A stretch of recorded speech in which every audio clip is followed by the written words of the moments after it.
For joining us. Now, today we have a follow up talk with the amazing Miroslav Bachura. Thank you so much for joining again, Miro. Yeah, thank you very much for the invitation. Now, today we are going to talk a little bit. We didn't have time last time to have a recap of what we saw and enjoyed this year at the Minka Summit 2024 in Hanase Village, rural Kyoto. Let's start with some of the workshops. Did you catch any of the workshops this year? Not many. I was presenting quite a lot, so I missed a lot of the workshops. But it seemed very nice. I've seen some kids and people like doing the thatched roof experience. I think that's super lovely. Yes. And So here in the photo, you can see where they had the Minka Mall behind, and then I'm taking this picture from where the presentations were, and they're doing the thatch. So how to do a straw house roof. Have you seen kind of a coming back of thatch roofing in your area too, Miro? not really. We don't get snow here in Shizuoka. There isn't many traditional thatched roofs here anymore. Um, Apparently there was. Meanwhile, since our last talk, I found this lovely hidden village up in mountains in Shizuoka that was founded by samurais who had to run away for their life because they lost in a battle, and they founded a small village, 12 houses, beautiful houses. Like, I found a house that has family crests on their shoji. And Beautiful. unfortunately, a lot of them burned down. The one I went to and have a look at is going to get torn down, but we're going to relocate it and save it and preserve it before, so it doesn't go to waste. But Wonderful. the So old doing, grandpa yeah, told me that they were doing thatched roofs up in the mountain as well. That there's a nice. plateau on the top of the mountain, and it had very good conditions for growing the straws. But That's fantastic. And other then than that, one no. one of the Minka Summit field trips was going out to the beautiful rural area of the village of Miyama. Did you attend this one, going out to the No, village? I didn't. I didn't manage to get there early in the morning because I was driving a lot of people from Kyoto to Yeah. No, no, Adi. that's fine. It was a really beautiful village, and it was nice to see, like, You went that there? kind of ties in well with the workshop. So when you're seeing how the thatch roof is made, how it's quite a difficult process.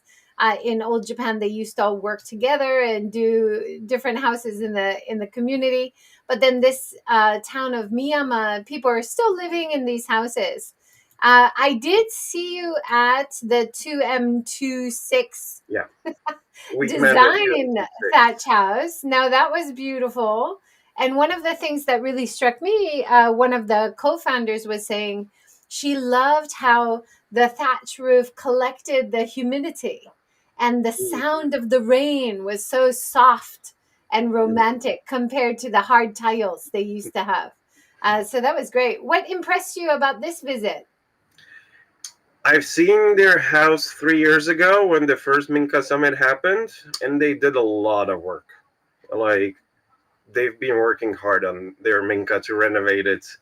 And they mentioned that they started collecting the straws for the thatched roof 3 years ago, and yeah, finally got it done. It looks astounding, and it's Yeah. good. But I cannot imagine how much work it was. Oh, Did sounded you like go it was a for lot of that work, field trip? but she was telling me the artisan that they worked with, because they wanted to learn how to do the thatch themselves, and they are talented, skilled artisan designers themselves.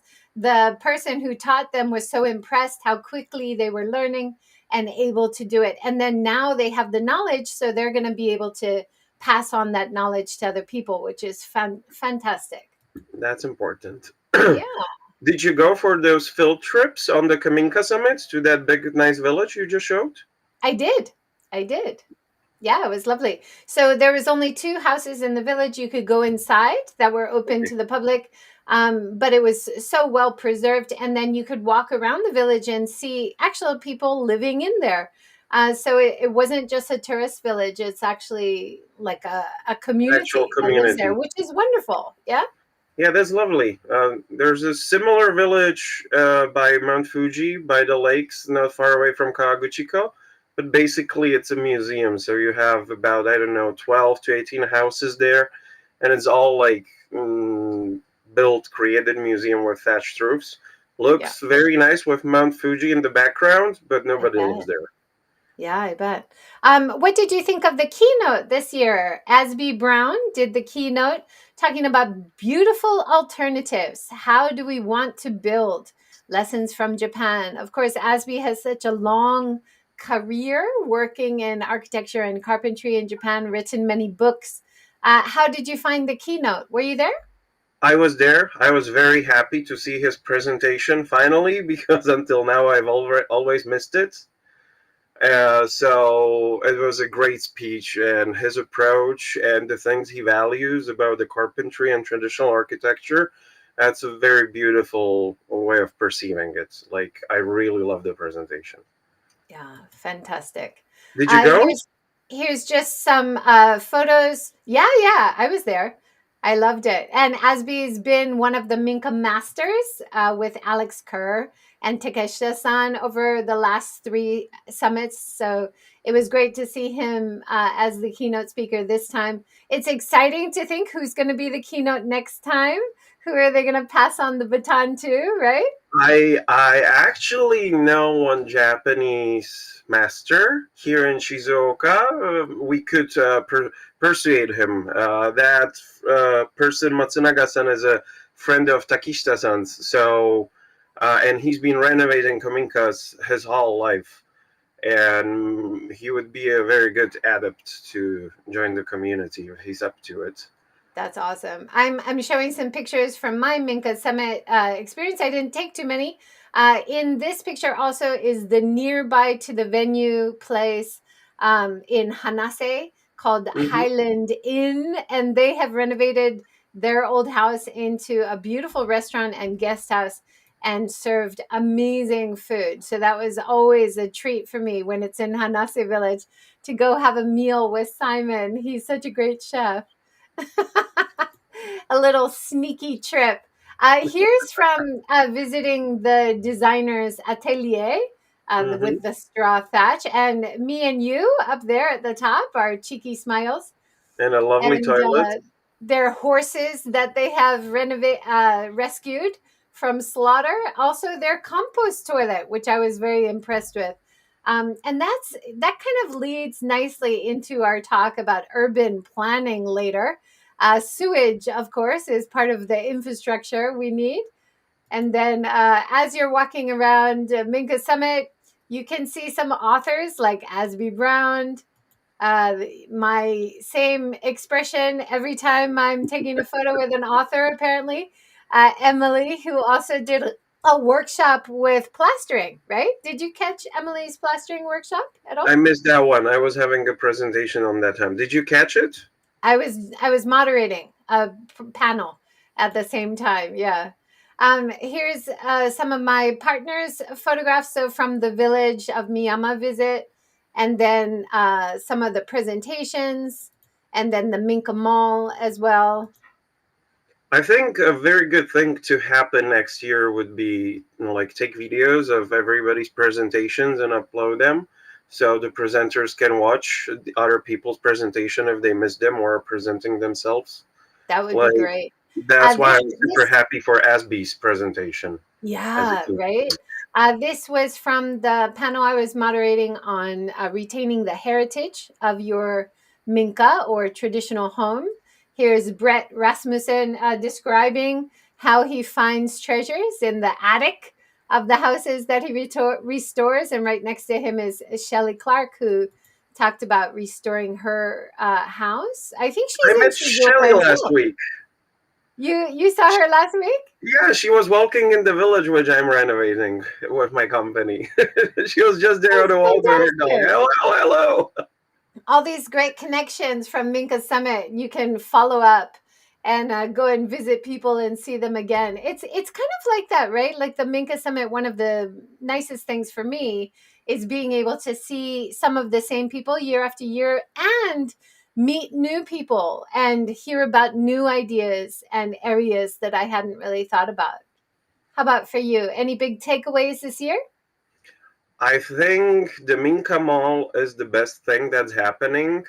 Uh, this is like a problem in Japan, and not only in Japan, but like I think worldwide right now, that we have problems with artisans, with people working as carpenters, people doing tiles, like every workplace, like it's complicated. Even people collaborating with our architectural office, the builders are getting older. There's no young people working manually. My carpenters are kinda older, Sometimes I feel bad that I want to help them because it's a 70 years old grandpa still working, as a carpenter. Like, of course, their skills are amazing. Sometimes it gets funnier because they forget what we talked about in the morning during the day. But we need to bring and, I don't know, raise up a new generation of people who could do traditional work on the sites.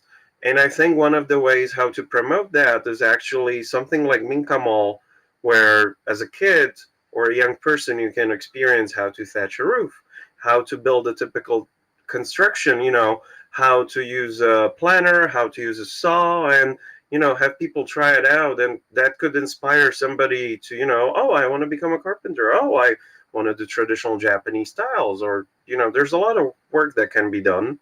And I think this is, for me personally, the biggest value it has. Like, it's so important. Like, even in my hometown back in Slovakia, like, there's only few people who can do, in Japanese it's called bankin. um Sorry, my Japanese architectural language is better than English already. Let me retranslate that. Bankin. Bunking. Is that like fitting, like joinery, fitting the joints together? It's using the sheet metals on the roofs and on the eaves of the roofs, and creating the drainage for like the rain and drains and everything. So even here, like in Shizuoka, there's only few people who can do that. And it's gonna get worse because every young person right now wants to go to university, get a good job. That's how we were raised by our parents.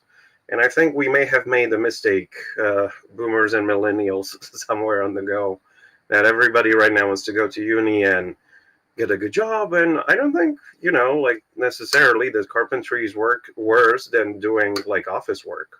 Like, you Right. get to be outside, on the Yeah, for air, sure. Yeah.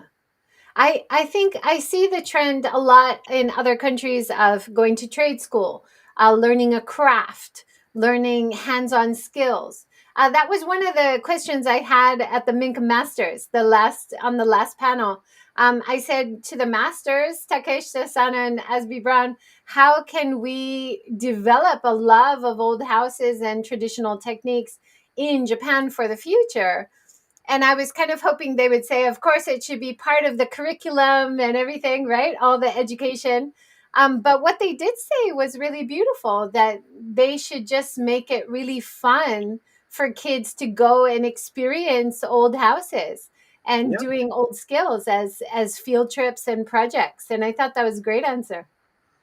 which brings an opportunity, perhaps create a workshop here in Shizuoka with students and have them come for the Minka we're gonna disassemble and like participate. That could be good. Yeah, for sure. Getting kids more Because involved. and Yeah, young people, because even me as a working as an architect here in Japan, I'm afraid that in 10, 15 years there's going to be nobody to work with. Like, yeah. it may get to the point that I myself may have to become a carpenter and, do other stuff myself because there's not going to be enough people who can do it anymore. I feel the same way about gardening and growing your own food. Like there's such a decrease in farmers now that we all have to learn these things because these are going to be survival skills. One of the things Emily said about education when I talked to her on the show, here she is with her second book that just came out during the Minka Summit. That was really exciting to see that. But she was talking about that trade schools and learning crafts like plastering. Oh, yay, you got it. Nice. Of course. Learning crafts like plastering was possible when she first came to Japan. She joined a craft trade school where she was practicing plastering with experts and a bunch of other students, but now it's no longer. Like, to have these community spaces where people can go who are interested to learn the skills as well, that would be wonderful to see come back in communities in Japan, right? And not to mention that traditional earthen wall in your master's bedroom is the best thing you can have for your health as a healthy building, because it breathes, um, it adjusts the humidity in the interior. There's less dust thanks to it, less mites. And there's a group of Japanese scientists who are doing a research on that, and they have very nice data about that. Having just one wall in your bedroom made from traditional plaster wall, or like earthen wall preferably, is so healthy and so good for us humans, rather than having a wallpaper or plaster board and these hard surfaces that do not adapt to the environment. So Absolutely. And that's one of the reasons when we had our old house remodeled, that one of the things I learned how to do was do some shikui, some natural mhm. plastering.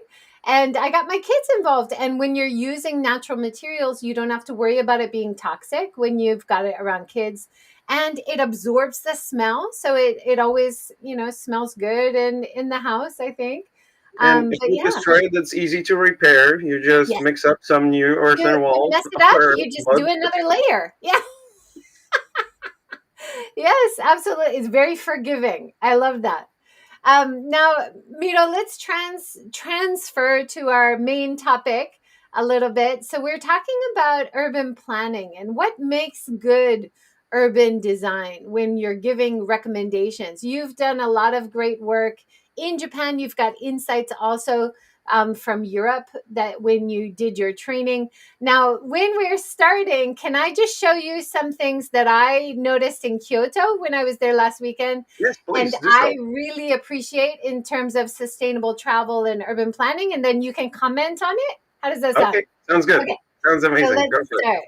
I love this about Kyoto. So Mhm. Kyoto always gets a bad rap about over tourism. It's always in the news in a negative way. But every time I visit Kyoto, I'm so impressed with all the good things they're doing.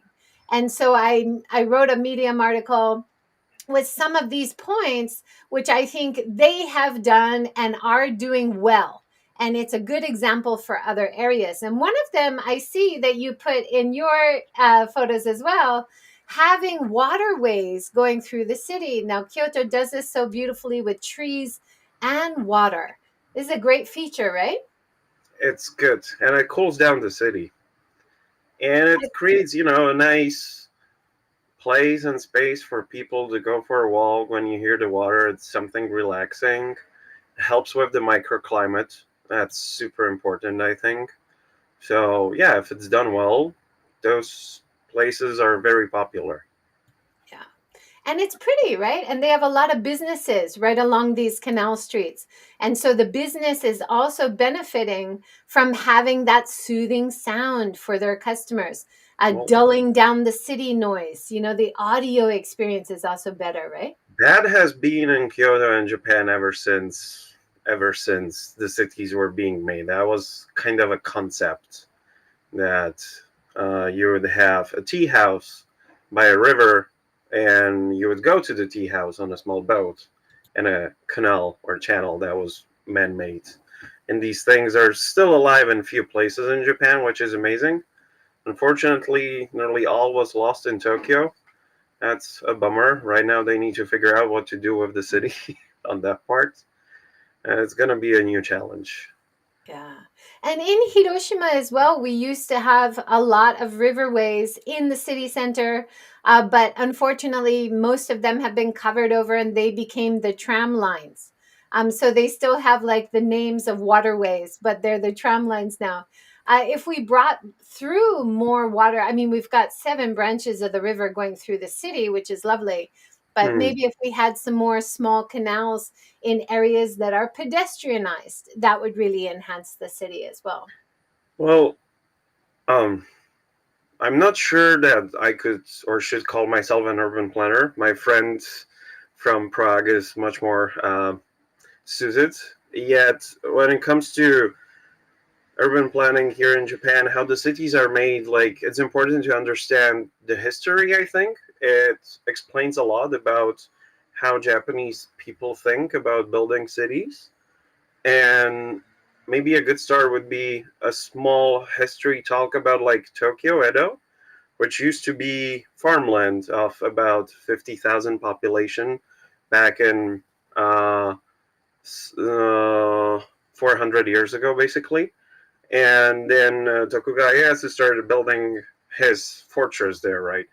And within 20 years, the population went up from 50,000 to nearly 600,000 people. And the whole city of Tokyo was built on waterways and canals and channels. And the Sumidagawa and the Edogawa, two big rivers, one of them is here on the pictures, were supplying the city with construction material. That's why you have a station named Kiba. In Japanese, kanji stands for a tree and a place, because they were bringing down the logs from up the mountains. Then they would store them there. They would prepare them for construction, and then they would move them on the canals and channels through the city. And then they man dug a huge river to bring fresh water and to supply water for the moats. You would have inner and outer moats.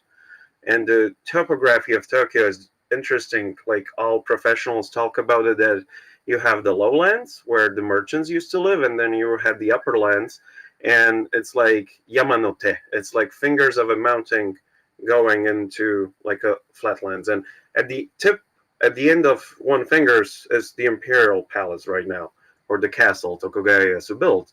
And it was so well designed and thought through. Like they had fresh water canal supply beneath the ground from wooden pipes.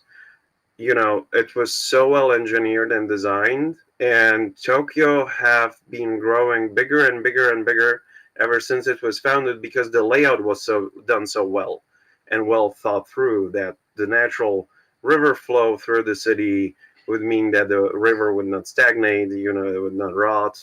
And it was very well protected on top of it. And it was so accessible that you would always have tea houses accessible by those boats. You would have markets, you would have restaurants, and you would have the inner city. And then behind the gates, you would have temples on top of hills.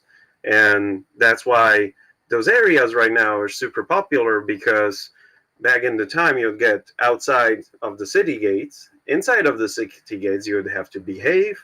It was everything strict, you know, everybody has their hierarchy, how you're supposed and what you're supposed to do. And then once you get out, it was free. So right now, Kagurazaka on a slope, you have the leftovers on an old gate and a bridge of Idabashi. And then that was the old geisha town, and it was up on a hill. And same goes for Shinjuku, Takada no Baba, Ikebukuro, Shibuya, Roppongi. And this concept is kind of repeating throughout the whole like Japan and old cities. So I think, and the main reason why Japanese cities feel different for us is that there's no squares, no public squares like we have.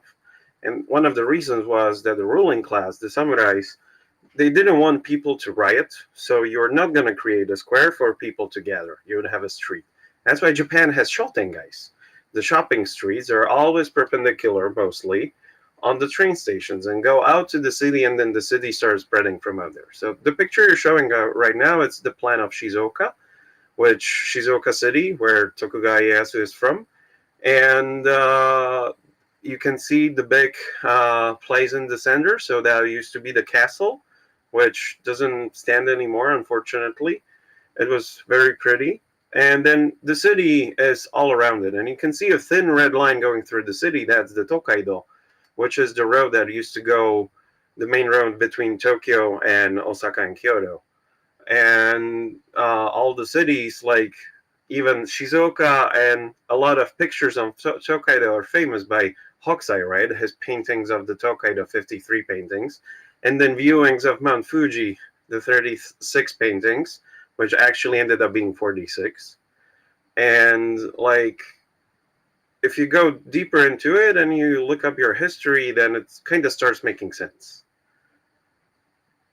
And then what happened with Hiroshima, as you mentioned, the same happened in Tokyo, that after the destruction of the world wars and a rapid urbanization, they mostly put metros, inside of the water canals and paved them to create streets. So that is the main Ginza shopping street right now in Tokyo, for example. Right. And the Well, city has well, changed a lot. I mean, one of the things I really appreciate about how the vision of they wanted to rebuild Hiroshima as the city of peace, a place where people wanted to live. And so one of the strategies was to make high quality of life. How do you do that? You put pedestrianized areas, cycle friendly areas, lots of parks along the riverside. You have good public transportation, like all of the basics of a quality of life. So I think that's one of the reasons I love living here. If I you think if they you did it have well in a well Hiroshima. planned city, right? It's I think Hiroshima on that part is better than Shizuoka. Shizuoka is great because it's compact. It's nice and easy to live in. But the problem is that there's non-existent public transport. It's rough to get around. There's not enough bicycle paths. You can't. There's not enough places to leave your bicycle. So I hope it's going to change for better, and I think it will. The city finally started doing workshops with citizens on what you do or do not like in the city to get some opinions, and I Nice. think Well, they let's worked. continue with Right. Kyoto, and then we'll get into that a Okay. bit more. Okay. All right. So another thing that I noticed Kyoto is doing, which I know that you're passionate about as well. Look at this. They have good trees all along the walkways and in the middle of the car streets. I was very impressed with the planning for trees, for shade, for quality of life, for healthier air. This is something that we're seeing a lot of problems in Japan where trees are being cut down in the city centers. So it's wonderful to see Kyoto is preserving and maintaining these. Some of the cities are getting it right. Unfortunately, lately I've been collaborating with people from urban planning office in Shizuoka, and looks like there's a movement right now for maintenance free, and falling leaves are considered a nuisance. So what's happening a lot, unfortunately, is that they chop off the branches with leaves before they shed, and they create like stumps of trees all around the Japan, and they keep tearing out the trees, and the new ones they reimplant, are small because they're maintenance free. And I think this is a very popular picture from like social media going around, but this seriously literally works. Like there's a professor in Czechia that did a research on how warm does a meadow filled with grass get hot in summer, how hot does unused ground or dirt gets, and how hot it goes on top of a concrete or asphalt. And you don't have to be clever or a genius to understand that a natural shade from a tree is the most needed. Trees, plants breathe through leaves. While breathing, they, evaporate moisture. They are cooling down the cities for us. A tree can cool down without any expenses your city a lot. And I think I sent you a few pictures from Prague of huge streets filled up with trees. I was back home last year, and the street that didn't have any trees was going 38, 40 degrees in summer, but the streets with trees were going 32, 35 most. So you can feel 3 to 8 Celsius of degrees like difference like everywhere. And like this is where it gets interesting. Like Japan has the bonsais, right? So I think that's why they don't mind chopping off all the branches and stuff. Back in Europe, when I started university, as your first year and you have your first urban planning classes, they tell you that, oh, a tree equals a house, a building, and you need them in the city. This is a picture of a Houston. Like Houston has done it so well. They have a green canopy all over the city, and it cools it down very nicely. And Houston is a very good example for Japan, I think, when it comes to big trees, because it does get very humid there, similar to Japan. And the next picture you show, that's once again a picture from Shizuoka where I live. And as you can see, there's just one big tree, and that's it. All the other trees are being trimmed and kept small because, due to traffic law, the tree or the branches mustn't go into the road up to 4.5 meters height. So what's happening in a lot of places, unfortunately, is they chop all the branches and keep the tree as tall as 4.5 meters because it's so much easier. And so this is it in Shizuoka. This was middle of a summer when I took this, before these beautiful trees like shed their leaves. And so the branches aren't big enough. And when you do this, with all the paved surfaces, and once again, paved surfaces and concrete in Japan, maintenance free, easy to use, in Japanese, benri, convenient, for the sake of convenience. There's no natural infiltration surfaces other than parks. And there's a lot of concrete, hard surfaces. So what's happening? The cities are overheating. And if you don't regulate how the developers can build high-rise buildings, then you create wind tunnels in the city. How you break wind tunnels? With huge big trees, and then they chop off the branches. I think those trees are struggling in August when it's super hot and they have no way how to cool themselves down after they lose all that stuff. And that's why I'm super happy for this picture. This is the new Azabudai area in Tokyo where they did a huge new develop. As then you can see, the trees owned by the city, if you can go back one picture, the trees owned by the city are by the roads. They are small. And the trees owned by the developer are big. They're on the right side. They planted big trees. So I think this could be a very good project for Japan to learn from, that we need more greenery in the city to cool it down. Um, Here in Shizuoka, for example, there's a lot of mountains outside of the city, and you can see green mountains everywhere. So people go like, oh, there's a lot of trees up in the mountains. We don't need trees in the city. But it's getting so hot here that you go out and you get a heat stroke. And before we started it live, right, it's end of May, and we're already like, oof, it's so hot right now. This is a picture from home, and we have a lot of trees. This is very popular in Europe. You have big tree, and you have coffee shops having their tables outside, and you just sit down. And even though it's hot outside, it feels nice. You get the breeze from the moisture moving, the microclimate. It does help a lot. I And actually saw this umbrella idea in Nagasaki when I went to House Tenbosch in summer, and I think it's easy idea. If you have trees and you have awnings in between, you could add some colorful umbrellas, maybe Japanese style umbrellas. I love this idea. it's nice. I'm a little bit worried how that's gonna do during a typhoon. Yeah, no, no, no. You would want to take it down before heavy winds. All right, let's. That was a great connection to that last picture. Let's continue with my Kyoto top pictures here. Pedestrianized areas. Now, this is. It seems like a no-brainer. Where you're gonna have, where you want to have a lot of people shopping and walking around, having certain times of the day, especially at busy times, where you don't allow traffic. Now, London has done this all the time with limiting who can come into the city. If you're a resident, you don't pay, but if you're not a resident, you have to pay a lot more. I notice other cities doing this. Hiroshima does this in the city center. If you're delivering or if you live in the area, you can come in before or after the crowds. What do you think about pedestrianized zones? Is it a good idea? It's great. Cities were made for people, not for cars. Uh, it should be, easy to get around. And it's a huge trend right now. All of rural Japan outside of Tokyo, Kyoto, Osaka, Hiroshima, like big cities. Everybody right now wants walkable city. Even my city office here, let's make a city walkable. And that was the workshop we did.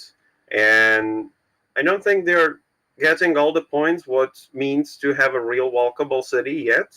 I hope people are gonna get there after studying a little bit more. But it's important. It's great. People enjoy it. Citizens, like, you close the streets. It's starting to happen, like, on the weekends more and more. I think, if I remember correctly, the first walkable pedestrian street happened in Hokkaido, in Hakodate. I think about, like, 1973, if I remember correctly, from a presentation of the city. And yeah, I think it's much needed. But this means, if you make a pedestrian area, you need more green trees to provide shades. You need nice surface on the road to walk on. If you pave your pedestrian area with, concrete and asphalt, it gets so hot during the summer, you're getting like fry pan when you walk there.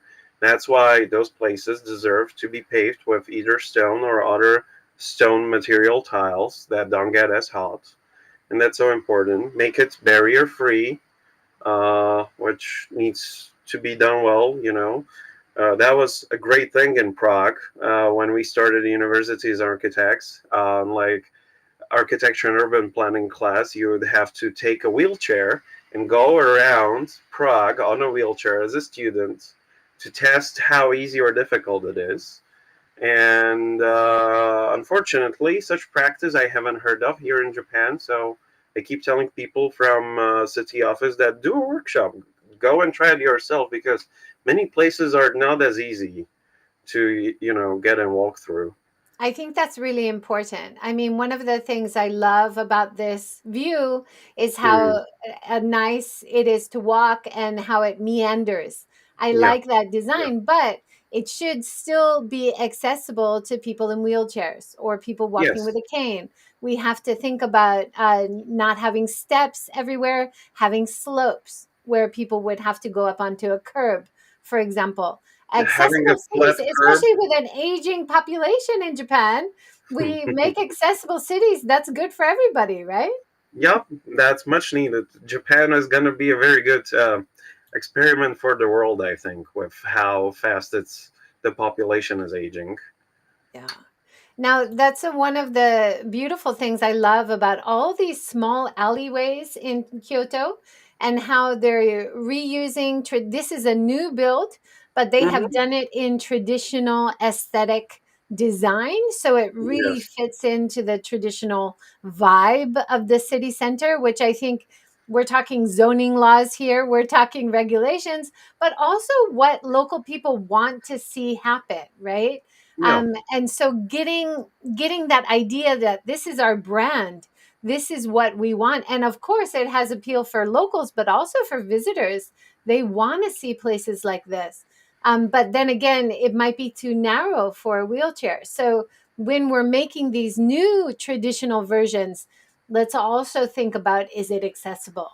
That it shouldn't take too much to make it both, right? yeah. It shouldn't. Like, you need to think about it from the start and, like, get it done. But I really like this picture you're showing. I really love those traditional Japanese rain protectors on the walls. Like, that's so nice. It gives it a Isn't it special gorgeous? vibe. Yeah. I heard one Japanese guide say that it was to stop ninjas from invading your house. But I I think you're right. I think you're right. It's mostly a rain protection. It's It's a beautiful. great protection for a house foundation beam that sits on stone, so it doesn't get wet and rot away Because when you it do rains a see lot. that. You'll see the wear and tear of a wooden building along the bottom, right? Yes. One other idea I saw recently, which I love, the reuse of old Japanese traditional roof tiles. They use the roof tiles that you're doing new tiles. So what are you doing with the old tiles? You put them along the bottom, and it actually works as a splash guard as well, and it Mm-hmm. looks beautiful. Yeah. Yeah. And less garbage, less waste. Yay! I also like, and I think this goes back to the idea of adding water. So, one of the traditional things you'll see, especially as it's getting hotter, people will go and put water in front of their walkways, in front of their houses to cool down the area. And I think this goes along with the idea of canals having fountains in concrete, like squares and things like that, right? Yeah. Yeah, like I think Europe right now, when it comes to like sustainable modern cities, is doing very well. And a lot of clever people working on a lot of projects that you would have small fountains with water element that allows for kids to play in summer, helps with the microclimate. This is a picture from Prague. And like I haven't seen much of those in Japan yet. I think more of those, like barrier free water elements, could be utilized and used. This is from my home, a small water channel, just, you know. In some towns, like classic towns, like in the famous pottery area in Yamaguchi, is it Hagi? Along the city streets, and they have all the canals along the street. So this reminded me of that, where they you can even see koi fish swimming up and down the side of the street. So to maintain that, it's classic, it's appealing, it brings visitors in, but it's also keeping it cooler. This in the middle of the street is a really cool design. So this is from Europe, eh? Yeah, this is from my hometown. It's nice. Maybe it could Yeah, be a little bit bigger, you know. yeah. No, even a little bit, right? It has a cooling effect, but also a beautiful reflection effect as part of the aesthetic. All right, let's talk Same about here. kids' parks.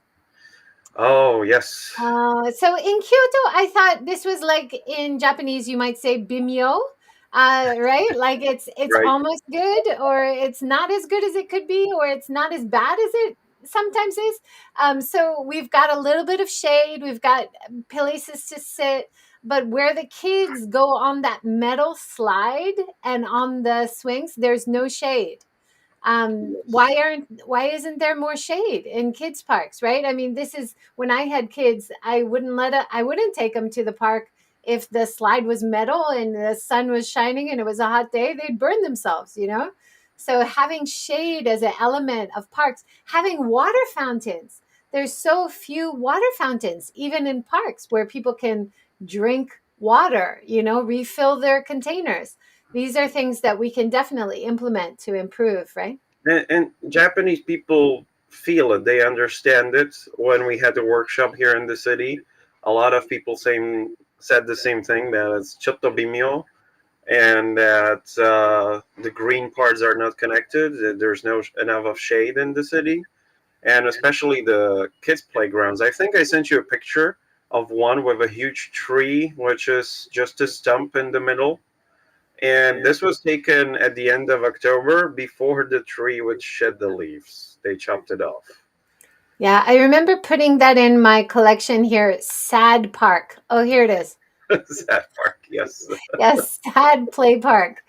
I don't know. I wouldn't take my children to play there anyway. Like, this is very sad for And me. then Like, if you know, trees take a while to grow. So one stopgap you could do, which I saw in Australia in kids' parks, they had those tarps above the kids' slides and play areas. They're very conscious of UV and the sun in Australia. They have a lot of skin cancer. But you know, we have 2 hot days. We have skin cancer in Japan too. So having the tarp above to create shade is a nice like stopgap until your trees can grow, right? yeah, it's a very good idea. Like kids' playgrounds in Japan, I feel they're more of a fry pan rather than a playground when it comes. And no grass because grass it looks like weeds. It looks messy. It's kind of goes along with the leaves argument that we don't like leaves on the ground. It goes But back to when you have zero maintenance. right? It's maintenance. But when you Yes. have grass, it's also a carbon capture. It's also cooler. So Yes. having a few weeds but having grass would be better than having dirt, right? And plus, when you have dirt and you have a windy day, all the dirt blows everywhere. I mean, there are problems with not having grass, not having I plants, right? totally agree with you on that one. Now, this was one of the shady path pictures that you had, and you often Mhm. see like a long pathway to a house or to a temple. This beautiful traditional Japanese idea of the hedges, the grass, often there's moss on the bottom as well, interplay between the trees and the lanterns and the traditional design. What a gorgeous example here. Where's that? Like Japanese gardens are so genius and done so well. So I personally have a hard time understanding why these principles were not implemented in like overall city planning. I think a lot of it had to do with like, the population growth post war, and the city spread so much that they didn't have a plan. It was just, naturally growing out and getting so gigantic. And right now it's a good time to like slowly get it fixed. Um I think it's 5 years I've been to Beijing, and I was super well surprised because growing as a kid, you would hear that, oh, dirty China, you don't see like blue sky, it's all smog and it's all like not nice and clean. You can barely breathe the air. And I went there 5 years ago, and I was like, oh my god, this is amazing. They planted trees by the roads everywhere. They created a green canopy. There's so much shade. Of course, right now they have pollen issues and allergies because a lot of same trees, but that's fixable. And they cool down the sea, the not the city, the city. I could see blue sky. So the original image I had was completely different, and that was done with planting a lot of trees, like all around the city and in the city, and I loved it. And then I came back. It was in May, Golden Week, and I got back to Japan, and Japan was much much hotter because of all the hard concrete surfaces, no maintenance. You go to countryside, you go to Kofu in Yamanashi. That's a fry pan over there. Like it's kind of sad for me. And a lot of friends, foreigners who visit, keep saying that outside of gardens, of course, Japanese cities are kind of gray. A lot of concrete jungle, and I think that could be done better on that part. Yeah, for sure. Especially, we haven't talked about this yet, but how you have height limits. That was one of the things, I don't have a picture here, but one of the things that really impressed me in Kyoto as well was you obviously have certain areas of the city where you have a height limit. You don't build above the existing roof line. And it looks like here, Tokyo has done that. You have higher buildings all in a cluster. You have Mm, lower buildings in certain areas, so that in Kyoto, this is of Tokyo of course, but in Kyoto, if you get high enough above the roof, you can see like Todaiji Temple coming up. You can see that beautiful temple landmark, and you can see the mountains behind Kyoto City. That is just so well planned. That is a beautiful consequence of someone with that vision to make the city like that, right? So yeah. even Hiroshima was planned, they had a vision, but now we're starting to see one tall building come up over here, one tall building come up over here, like, and we're starting to lose our views. You see that in Himeji when you pass through, you can't see Himeji Castle. Because they allowed too many high buildings to block the castle view from the train. These are things that tourists notice when they visit Japan, right? So if you have the chance to plan your city, to do urban planning that we're talking about, you're doing a long term appeal and brand for your destination, right? Well, when it comes to Shizuoka, I'm not sure about Kyoto or like Tokyo or Hiroshima other parts. When I spoke with people who are at the Department of Urban Planning, they basically don't have any urban plan. They don't do any. They rely on local developers. That's why Japan has so-called machizukuri, which is bottom-up system for local communities to fix their local community, because there's no vision, there's no plan. They kind of just go with the flow. Unfortunately, they allow in downtown area to build a two-story family house, which for me is ridiculous. Yet they allow a high-rise all around two-story family houses to be built, at the edge of the city. And I think that's one of the reasons. So I'm trying to tell them that, listen, like, there's a reason why European cities are in many cases nice and Japanese people like that, but it's because we are conscious of that. And we have, for me, we have something called like top down system, and the city, the urban planning office takes care of it. You create a master plan, and then you create zonings and regulations. Japan, because of the fast spread, has a different system. They have light limitations. That's why you see a lot of weird roof houses all around the country. But I think a good chance right now is to come up with either um, guidelines, if you don't have a master plan, that please at least obey these guidelines, or create a master plan, essentially, eventually, to decide what our city is going to look like in 30, 40 years, 50 years. And let's not just, let it for like developers randomly build up land and then get a permit and build a high rise, because then you end up creating wind tunnels, as already mentioned. You block landmarks. But for Tokyo, the interesting thing, Japan has a bad history with fires in towns, right? And back in Europe, we are used to something what we call a city block. Japan came up with this thing called a super block. And super block consists of 6, 9, 12 blocks connected together. And then you have a huge road in between those blocks, those super blocks, which works as a fire prevention. Now the fire is not going to spread from one super block to another. And it's an earthquake disaster control road mostly, that if something happens, the road is so wide that it's going to accumulate people to run away and, take cover and repair the city. And because of this fire fear, if I could call it that way, they build a lot of higher rise buildings all around the super block, creating a rim. That's why if you walk in Tokyo and you think about it, you have high buildings, and then you just walk one street inside of the block, of the super block, and you have two-story family houses, and you cannot even hear the, bustling city and the cars and the traffic. It's so quiet. So this super block thing creates a very good thing, in my opinion, that you get private areas inside of the block where, local people and communities go to, and then you have like higher buildings all around. One thing, what we I think both agree on, those big streets could use big trees, something bigger than 5 meters tall. As you can see, Tokyo, everything barely any green, just the park in front of the river, and that's it, unfortunately.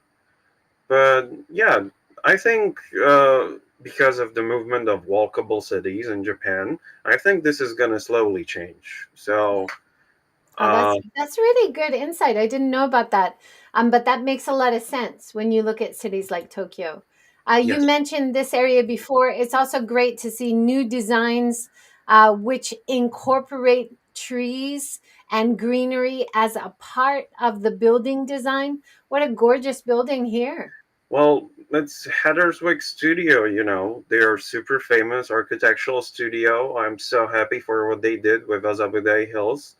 And I can imagine how hard they must have had to get the permits and, to push through to get the green roofs, to plant a lot of trees and stuff. Because I know how my city is, approaching that matter. And it's just, they just keep chopping down big trees and replacing them with small for easy maintenance. So this is a very good example for Japan to learn from, and I'm super happy that this was done.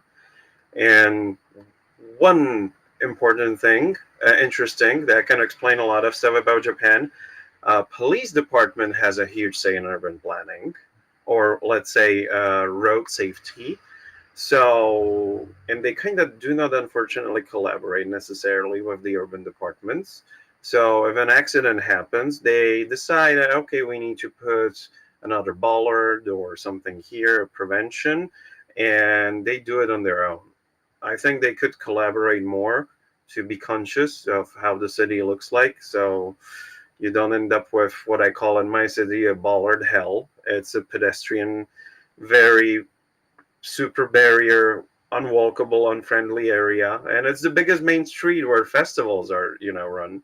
So I think a little bit more control over how certain government entities can participate in that could be helpful. Yeah.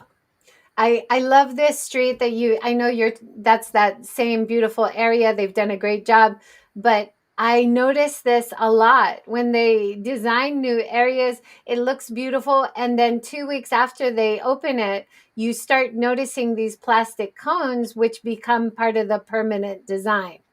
Now, I know this is maybe a safety concern, but why can't This we, picture like was took before they Kyoto, opened. in Kyoto, at least they cover the cones with beautiful bamboo. So you still kept away from the danger, but it fits in, it looks nice, it has a beautiful aesthetic. But come on, Japan, too many plastic cones everywhere. Oh, we love the plastic, in this country. It's a I'm lot of almost fun. done with my Kyoto stuff. There's one more point we touched on maybe slightly, but having cycle lanes. So one thing in Kyoto I was impressed with, the cycle lanes were most on the big roads. The cycle lanes were separate from cars and separate from pedestrians. And I think this is something you don't often see in Japan. It would be No. nice to see more of, where the pedestrian is safe, the cyclist is safe, the cars don't accidentally run into pedestrians and cars without really thinking about where they're going across and being a bit more careful.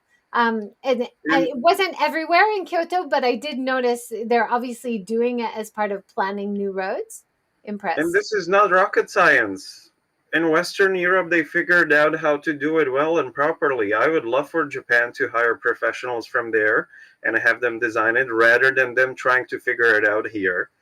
Uh, Last weekend, my friends took me on a bicycle in Chigasaki and Enoshima, and I was terrified of the bicycle road because it's a huge road with a lot of cars. I had a truck going like 10 centimeters next to me, like, oh my goodness. And a lot of people on the workshop here in Shizuoka said that they would love to use more bicycle if they could. It's a flat city here, it's perfect, but they don't feel safe.